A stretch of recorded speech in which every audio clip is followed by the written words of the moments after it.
चिड़िया जब जिंदा होती है तो वो कीड़ों को खाती है, और जब चिड़िया मर जाती है तो कीड़े उसे खाते हैं। एक दरख्त से हजारों माचिसें बनाई जा सकती हैं, लेकिन एक माचिस की एक तिली से पूरा जंगल बर्बाद किया जा सकता है। याद रखिएगा, जो लोग वक्त की कदर नहीं करते वो हमेशा पीछे रह जाते हैं। वक्त में बड़ी ताकत होती है, ये रातों रात बादशाह से फकीर बना देता है और रातों रात फकीर से बादशाह बना देता है।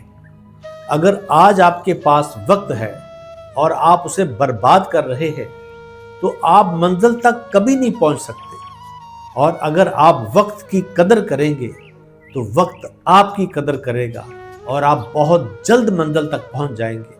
और जो लोग मंजिल तक जल्दी पहुंच जाते हैं वही अपनी ख्वाहिशों को पूरा करते हैं।